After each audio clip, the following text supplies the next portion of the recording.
What's up, Bucs fans? Welcome back to another episode of the Pirate Parlay podcast here on the Sick Podcast Network. As always, I'm your host, Jason, and we're going to start something new here. If you haven't noticed already, we've been putting out these little mini clips, mini episodes, if you will.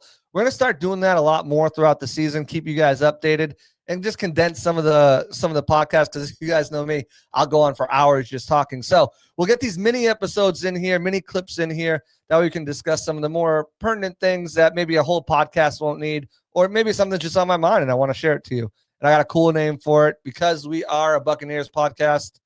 Let's call them Cannon Fire Clips.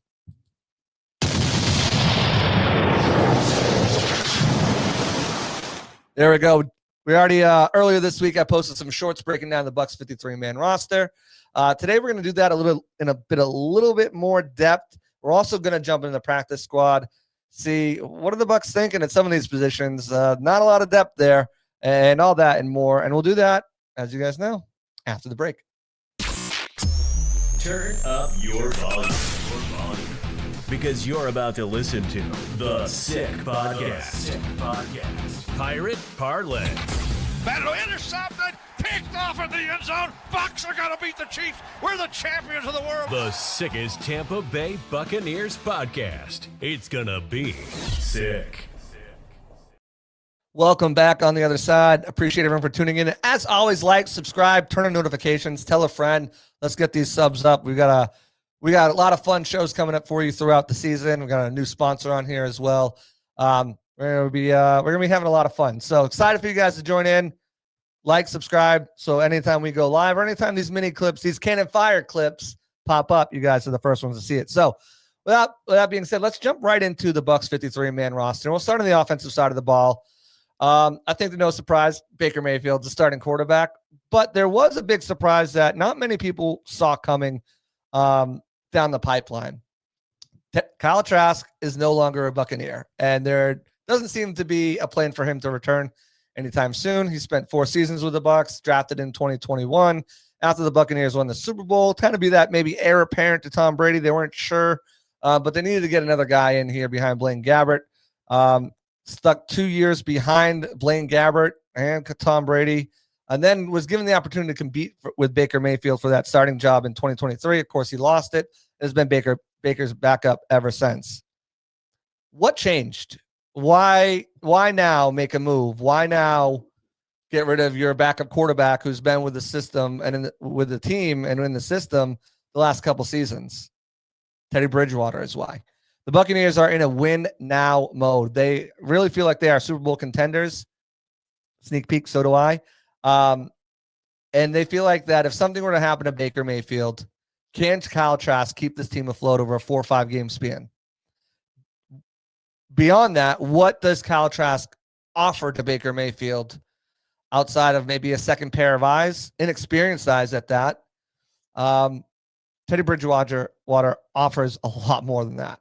He's a serviceable starter with over 65 starts in his NFL career, and he's been in so many different systems, gone up against so many different defensive systems, that he's a real asset, not just on the field if injuries do occur, but also in the quarterback room with Baker Mayfield. And ultimately, that was the decision they went with. You could have read the tea leaves and saw that might have been coming. They talked about Teddy Bridgewater like he was already on the roster. He's going to be great for Baker this season, great in the room. And I think a lot of people took from that as, he'll probably be on the practice squad a la John Wolford. I don't think many people thought that he would end up taking Kyle Trask's job. And that kind of started to change in that Pittsburgh game when he came in through 2 touchdowns. Of course, Kyle Trask struggled behind the third string offensive line, no doubt. But I think they saw enough that they needed to see out of Teddy Bridgewater in that game. Just because, again, he was there for 11 days, tossing touchdown passes. Obviously, the hospital ball to Jalen McMillan, everyone wishes, would be back. But he just provides so much more as a backup for Baker Mayfield as on the field and as second pair of eyes as well. That has seen there, been there, has the game experience, and can really kind of take a bird's eye view of the field and tell Baker what he's seen in between drives. And it's advice that he's going to take seriously because it's coming from someone who's been there, done that. So it was a difficult move, I'm sure, to move on from Kyle Trask, but at some point, what you have and or you don't know what you have. And the question marks around Kyle Trask, and if he had to go into a game, outweighed the questions or the questions you already had answered from him being in the building for so long. So they made the decision to move on. Teddy Bridgewater will be the backup quarterback for the Buccaneers this season. I think it's a good move. They bring Connor Bazelak back in the practice squad. We'll get more into the practice squad after we run through the 53-man roster. On the offensive side of the ball, in the skill position areas, Bucs kind of made a few different surprises, I think. Josh Williams made the 53-man roster, so they're going to carry 4 running backs, something they haven't done in a couple of years, into the regular season. Bucky Irving, Rashad White, Sean Tucker, and Josh Williams. Williams will also be utilized on the return game. That final game that he played in, he was the best running back on the field. Granted, it was playing with Owen Wright and Jason McClellan and Sean Tucker for 5 plays, but he was the best running back on the field, and he had over 108 yards in kick return yards. So he offers a threat there as well. 2 big ones, one for 32 yards, one for 39 yards. So those 2 things right there, it's hard to cut a guy that can do that. Beyond that, he showed the ability to be a threat out of the backfield. And as a pass protector, he excelled at that too. I think Josh Capo, our good friend of the show, has some clips rotating out there with him in pass protection pickup. What it also does is just gives you a cost-controlled option for the next 3 years when Rashad White and Sean Tucker are both free agents next year. Rashad White, I think we all know, is probably his last season in Tampa Bay. And Sean Tucker could want a bigger role, bigger opportunity too. Maybe that comes with being Bucky's backup, but maybe it doesn't. Maybe he gets an opportunity to compete for a starting job somewhere. He's shown enough flashes that I think teams, and it's going to get a bigger role this year, that I think teams might be interested and might pay more than what the Bucs are willing to pay for that. So Josh Williams not only provides value to the roster on game days on kick return as a running back if they need as well, but also as someone who kind of protects them for the future. At wide receiver, they kept 7 wide receivers, which obviously one of those is Chris Godwin, who will not be practicing to start the season, not be playing to start the season as he ramps up, gets into football shape. More on that in our next Cannon Fire clip. But Mike Evans and Emeka Egbuka, obviously you're 1-2. But after that, everything was, were they going to keep Sterling Shepard? Would he end up on the practice squad and been elevated? What about Tez Johnson? Did he show enough? Ryan Miller, did he show enough? Turns out all 3 of them did. Sterling Shepard, it never made sense to cut him and bring him back because they owed him about $500,000 already in guaranteed money. So you're not really going to save much by doing that maneuver. And really, he's the only veteran on the roster outside of Mike Evans that has seen the ins and outs and the rigmaroles of a season. Ryan Miller a little bit there too. Cam Johnson couldn't stay healthy, but as far as veterans go, you've got Mike Evans, Chris Godwin, and Emeka Egbuka. Both of those guys are going to be mentors to him, as is Sterling Shepard. So you've got 3 strong veterans on there, with 3 young kids on there, 2 rookies and 2 second-year players. So, or 2 second-year players in Cam Johnson and Ryan Miller. Look, they're going to miss Chris Godwin. They're going to miss Jalen McMillan, who they placed on IR. But I think they're in good shape right now. Mike Evans, I think Emeka Egbuka is going to come out with just running. And I could see him having Chris Godwin-esque numbers over the first half. Baker trusts him. He's called him Amon-Ra St. Brown. Mike Evans and Jason Light and Todd Bowles have compared him to Chris Godwin Jr. So I really think he's going to there shouldn't be any ramp-up period for him acclimating to the NFL. I think he's going to be good right from the get-go. Sterling Shepard will be likely your 3rd wide receiver. And I know everyone's high on Tez Johnson, but I think in 4 wide receiver sets, they're probably going to trust Ryan Miller a little bit more, especially because he's a better blocker. And they just have a really high trust in him. All the quarterbacks on the roster really trust Ryan Miller to be in the right spot to make the right play. And he's definitely earned his spot on the roster. Again, former Fullman tight end turned wide receiver, turning heads in year 2 after he put out a great showing in year 1. With Tez Johnson, Cam Johnson, it'll be interesting to see which one of those guys are active, if they're both active for game day. I think with those 2 guys, Tez is going to play more in the slot, and you're going to try to do some things where you can create space for him. You're not going to ask him to block in the slot. You're not going to ask him to line up wide or anything like that for the most part. But with both of those guys, I'm thinking, plays designed to get them into space, screen passes, end around, stuff like that. They're going to be more used as gadget guys unless the injury comes around, more than, high snap getting wide receivers. So I look for both of those guys to kind of fill that role there. Tez Johnson probably over Cam Johnson right now. Wide receiver, he'd be wide receiver 5. behind Ryan Miller. So we'll see how it all plays out as we go forward. Cam Johnson, obviously making the team, was a bit of a surprise to a lot of people, especially over the likes of Trey Palmer and Garrett Green. We'll talk about more on those guys later. But, Cam Johnson, 2 drops in the final preseason game, but a big 30-yard catch and run, a big 39-yard punt return. So they really like him. Jason Light was on WDAE with T-Cries yesterday talking about how much they like Cam Johnson. Again, keeping 7, you take away depth from another spot, and it could hurt the Bucs. But they feel good about that wide receiver room, and hopefully Godwin's back sooner rather than later. Tight ends, they kept 4. No surprise there. Status quo from last year. K. Dotton's back for his final year in a contract year. Payne Durham, Devin Culp, Keefe also in a contract year. Payne Durham entering year 3. Devin Culp entering year 2. Both of those guys have shown promise and have really Devin Culp had a heck of a camp. They didn't feature tight ends much in the preseason. I think with Devin Culp too, with his versatility, you don't want to show too much because there's going to be plays that's specifically designed for him to get him mismatches on linebackers or safeties and draw single coverage to Mike if that's the way they're going to go. So no surprise there with that. Otten is suffering an injury right now. He didn't practice for most of training camp, and now he's dealing with an injury on his other leg. We'll get into that in a later video. Still not sure if he'll be ready for week 1. We'll see how that shakes out. Rounding out the offensive line here on the offensive side of the ball, Tristan Wirfs, again, passes physical like Chris Godwin, and they were both removed off the PUP list, so they can start practicing anytime now. I know some people are like, why didn't they just keep them on the PUP list and keep those roster spots if they're going to be injured anyways? The reason is because if they were on PUP, they couldn't even practice. So having them on the active roster, now they're able to practice, ramp up, and hopefully be back sooner rather than later. The prognosis, obviously, if they were on PUP, they wouldn't be back until week 5 against the Seattle Seahawks.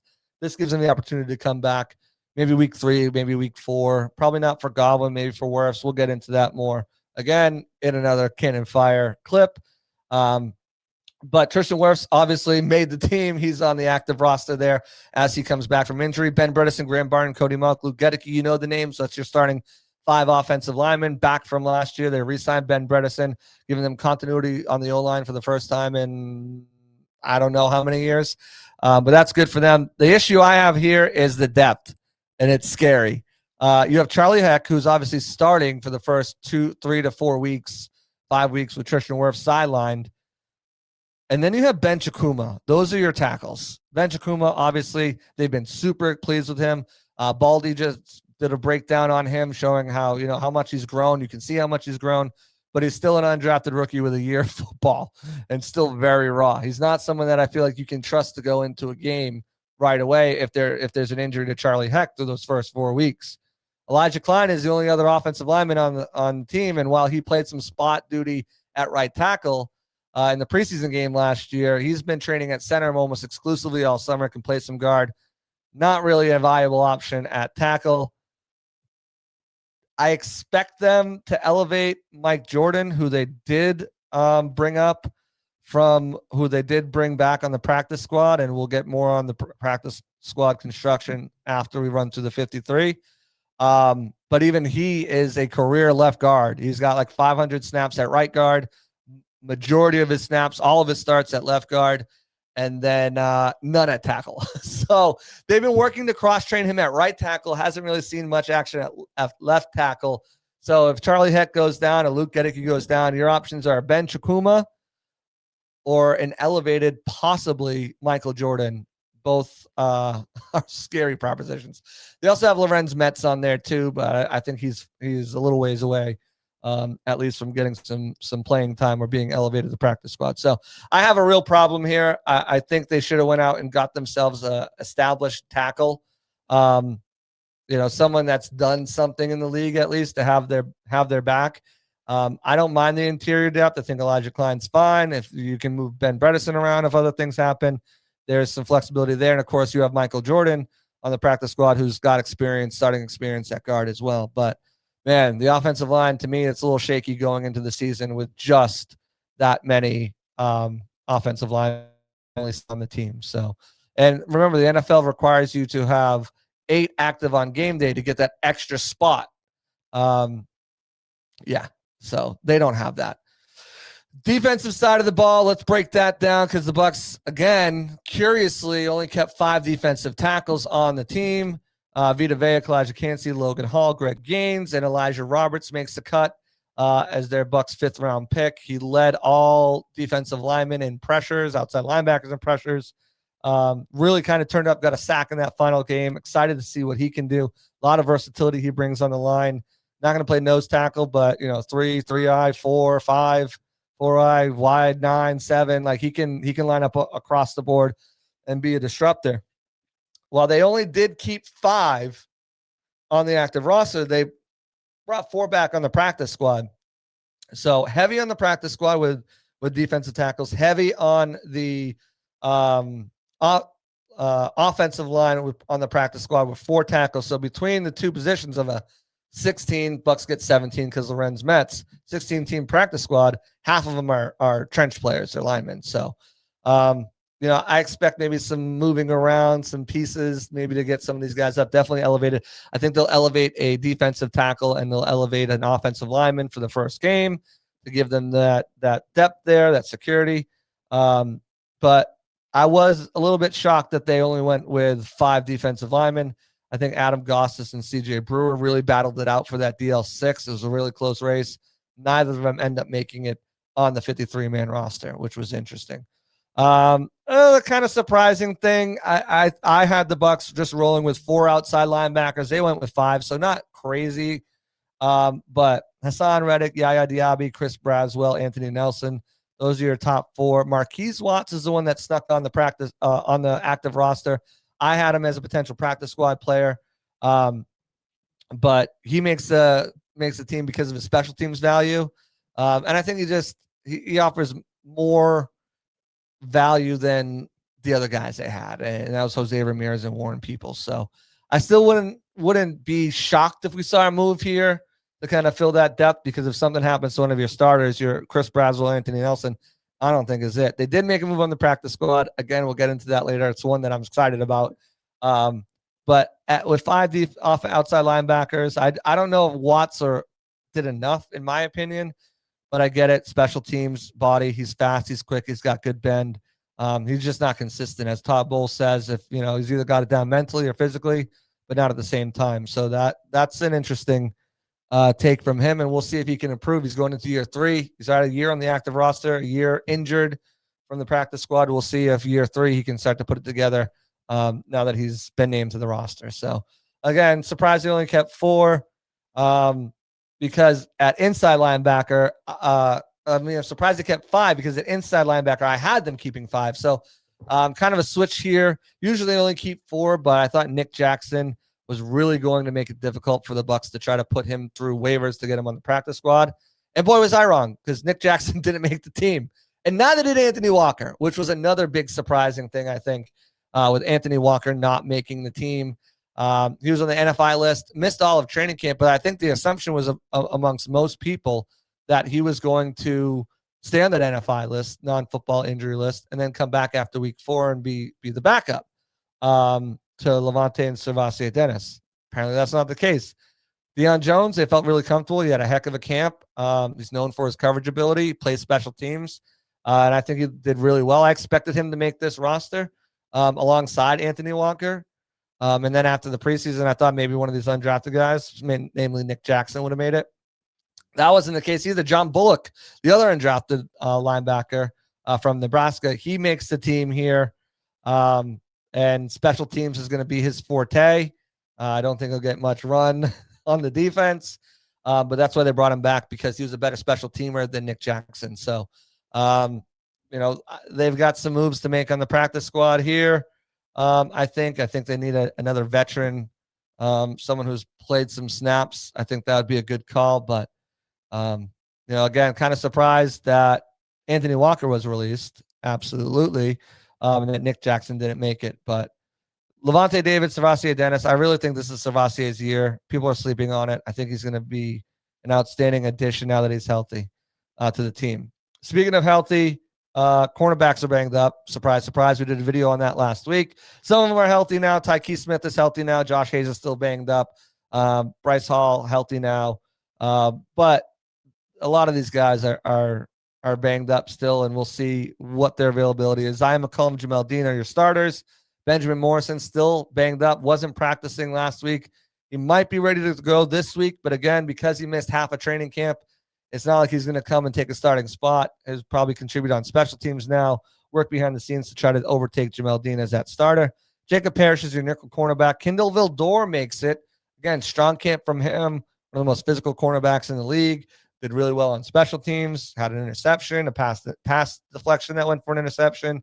I've had him making the team since OTAs. I just thought he stood out during OTAs and mandatory minicamp. So no surprise there for me. But the other surprise was Josh Hayes making this team over a guy like Bryce Hall or Tyreek Funderburk, or I even liked what I saw Roman Parody. The Bucs really like Josh Hayes as their special teamer gunner. He is fast. He does get down there, but he's nowhere near the same special teams player he was as a rookie. And as most people saw, he can be a liability in coverage. Hopefully this offseason he's improved in that area, but the Bucs went with him, even though he's banged up, sat out practice on this bonus practice week we just had. Where the Bucs did splurge and keep an extra player was at safety. I expected this to be the case with Christian Izien banged up. Antoine Winfield Jr., Tyke Smith are your starters. Again, Izien's there, but he's also nickel cornerback, backup safety. You can do in week one in a pinch you need of last year. He played outside cornerback, so he can do a little bit of everything. Kayvon Merriweather, cross-trained at both safety spots, was cut midseason, joined the Detroit Lions practice squad. The Buccaneers signed them back to the active roster, started the final games of the season, and he did really well. So they're really high on him. Rashad Wisdom is the one that made the team here. And, I mean, injuries suck, and I talked about this, but, hey, thank God injuries happened at nickel cornerback because that provided an avenue for Rashad Wisdom to show that not only can he play free and strong safety, but he played 2 games. He played against the Steelers game, and he played most of the Bills game in the slot as well. So saved by the slot, him showing that he has that versatility to not only play special teams, both safety spots in the slot are the reason why he got it. Obviously, Shallow Sanders was cut. We knew that was coming after he's out there with his best Mike Tyson impersonation against the Bills and got himself ejected from the game. One person who I did skip over, NFI list, non-football injury or illness list, Desmond Watson. That was a surprise too, because like Anthony Walker, I think most of us figured that he'll just stay on the active roster, work with trainers on that NFI list, and then have the opportunity to come to the active roster, but still be part of that roster in general. The Bucs decided to cut him off the list, so we'll see if he comes back. Todd Bowles said the door was open, but I don't know if it's open ajar or if it's just a little crack. I think it's a little crack. They gave him 100 and some odd days to lose weight and get down on the practice field. He couldn't do it. They gave him, I guess, according to the reports, they gave him the weight loss drug, Ozempic, or what's the other one of the other ones that they have there, to try to help him lose some of that weight. And he struggled with eating habits in the past. Not sure what went on there. If it was too difficult, if he was cheating, I have no idea what happened. I'm not going to speculate on that, but I do know the Bucs decided to move on from him, and it doesn't sound like they're going to come back to him anytime sooner. Chase McLaughlin, Riley Dixon, and Evan Deckers round out the special teamers and your roster. No changes here from early in the preseason. You have your kicker and your long snapper back. Riley Dixon, the offseason addition at punter, performed excellent in preseason, excellent in practice. Todd Bowles quit. He is happy as hell about him having a punter after last year and the year before that. Those disasters there. So that's your Bucs 53-man roster. As far as the practice squad, let's jump into that. At quarterback, as I mentioned, Connor Bazelak comes back at quarterback for them. They really like what they saw in the 2 halves against the Steelers and the Bills. He's going to come back and develop. No one thought, right? Connor Bazelak, I don't know. But he came out here and he really showed some growth, especially from rookie minicamp, where everyone throwing the ball looked horrendous. He's really come on as of late and handling those 2-minute situations and such. The Bucs were really impressed with him. They didn't keep a running back on the practice squad. They got rid of Owen Wright and Jason McClellan. Did not bring either one of them back. As far as wide receivers, they really wanted to keep Trey Palmer. They even kept his locker intact, but those slimy Saints from across the Gulf decide to claim Trey Palmer. He goes back to New Orleans, where he grew up in Kentwood, Louisiana, same place Britney Spears grew up. Random fun fact that I know. And also he played for LSU before transferring over to Nebraska, where he was drafted out of. Rakim Jarrett just didn't show much at all. I figured he'll get a look on a practice squad somewhere, but he wasn't claimed in, and I haven't heard anything about him getting a look-see yet. Showed some impressive stuff, 2 years ago, but since then has been battling injuries, and yeah, he's not going to be back on the practice squad. Jacob Harris, who they signed, not going to be back on the practice squad either, but two guys will be. Dennis Houston, who had a really strong camp before he went down and ended up missing the final 2 games, and Garrett Green, everyone's favorite West Virginia University quarterback turned wide receiver, really turned some heads in the return game, and also as a receiver, just kind of feeling it out. He's going to stick around and continue to grow and learn on the practice squad. So the only 2 wide receivers, because they kept 7 on the active roster. I think some of that will change. Probably Cam Johnson will go down there. Again, they're keeping eight trench players right now. That's not going to stick. They'll end up making changes there. As far as tight ends, Tanner Tallow comes back for his 3rd season on the practice squad. They really like what they see out of the kid. He actually got elevated for the playoff game last year and got a game check as a, hey, you're killing it on the practice squad. Thank you. I don't know if we'll ever see him on the active roster, but practice squad life for him for the 3rd straight year. On the offensive line, they kept, again, 4 of these guys. Luke Haggard makes the team. Ben Scott makes the team. Lorenz Metz makes the team as that international guy. Actually, they kept 5 offensive linemen. Lorenz Metz just doesn't count. Tyler McClellan, he really struggled in preseason. I don't know, in camp. I don't know what they saw from him to bring him back. Maybe just a tackle body who knows the system. I would expect him to maybe get replaced sooner rather than later if someone else comes available. Obviously, things will change and shift after that first week when vested veterans, their salaries are no longer guaranteed. Some of them, some people will be signed, and that will open up spots for other players who get cut off the 53-man roster practice squad because they signed a tackle. So he's on the practice squad. Sewell Petta did not make the cut. Jake Majors was waived with an injury again in that final preseason game. I saw him with a cast on his wrist. Looks like he is going to be out for at least 3 to 4 weeks. The Bucs plan on bringing him back some point to the practice squad. But he's got to get healthy first. I remember when you do these injury settlements, it's the duration of the settlement and then 3 weeks after that. So let's say it's a 3-week settlement. He's got game checks for week 1, 2, and 3. And then after that, the Bucs need to wait 3 weeks to sign him. So it'd be like week 6. Yeah, after week 6, week 7 is the earliest they could sign him back to the practice squad. Silas Stanzi's out of here as well. And Michael Jordan, who I mentioned as well. So 5 offensive linemen: Luke Haggard, Ben Scott, Lorenz Metz, Tyler McClellan, and Michael Jordan. I expect Michael Jordan to be elevated this week for the Falcons, and I potentially on the 53-man roster at some point. Again, vested veteran. It's easier to elevate him week 1 and then bring him up. His salary's not guaranteed for the year. On the defensive line, I mentioned C.J. Brewer, Adam Gossis got cut, as did Mike Green, Eric Banks, Nash Hutchmaker, and Devon J. Thomas. Buccaneers, however, are bringing 3 of those guys back. C.J. Brewer and Adam Gossis are both back. I had Brewer making it originally with Gossis on the practice squad, but both of those guys go there. And Nash Hutchmaker, I think he's from Nebraska too. It was just Jason loading up on Nebraska kids. He makes the team. He's back as well. And they signed an outside free agent. One of their first ones, they signed Jason Jones from the Baltimore Ravens. Big, beefy nose tackle. I think he's 6'6", 321 pounds or something like that. He's a big boy. And there are some clips out there. Josh Capo, Real Bucs Talk, 2 friends of the show. They've got some clips on their X page right now of him just bodying people. So kind of gives them that big-bodied guy they thought they had in Desmond Watson. We'll see how much he can develop and what they use from him, but they're really excited to have gotten him.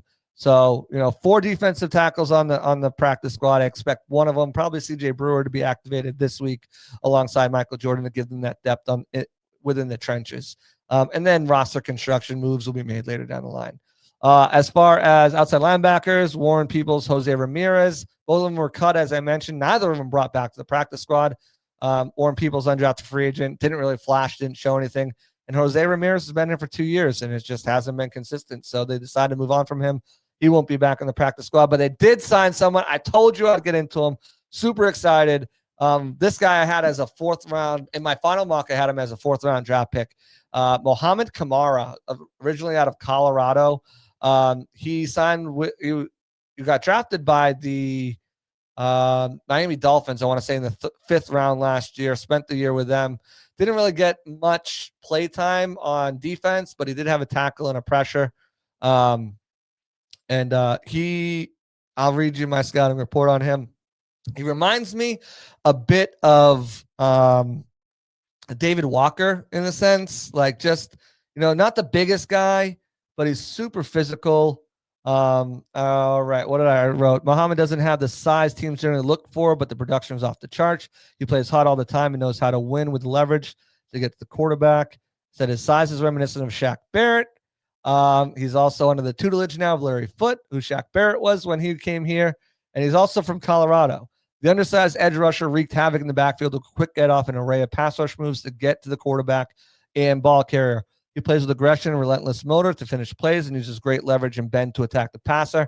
However, due to his less than ideal length, he can get hung up by longer arm tackles and will struggle to set the edge, though he will fight to get off blocks and isn't easily washed out of plays. He ended his college career with a staggering 45.5 tackles for loss, 30.5 sacks, 5 forced fumbles, 3 recoveries, and 2 defensive touchdowns. Again, just monster production from him. I think he has a chance to pass Marquise Watts on the active roster. Give him a couple weeks to get the system down, but I really like Mohamed Kamara. I talked to people on the team. They are really excited to have him. They didn't expect to be able to get him.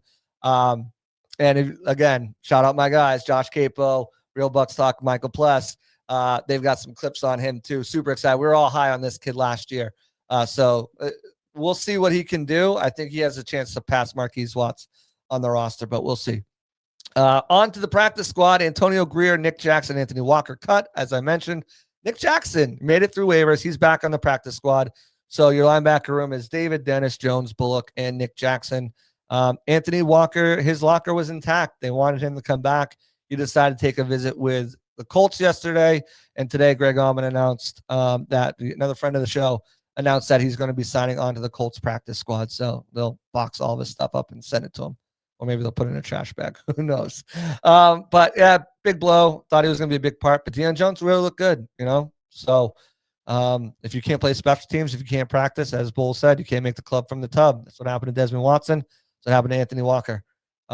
If Benjamin Morrison wasn't a 2nd-round pick, he was a 7th-round pick, probably would have happened to him too.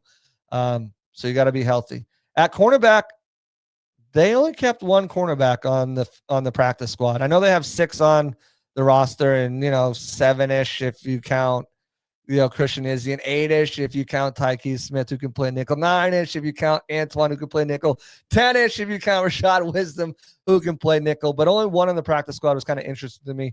Tyreek Thunderberg, Roman Parody, Javian Farr, all waived with injury designations. They're going to have to wait. I believe they all got 3-week settlements. So again, week 7, the earliest they can come back to the Buccaneers. Trey Avery, who they signed Friday and plays Saturday, he was just outright released. But Bryce Hall is the cornerback back. A lot of people thought he should have made the roster over Hayes, me included. That's how I predicted it. That's not how it went down.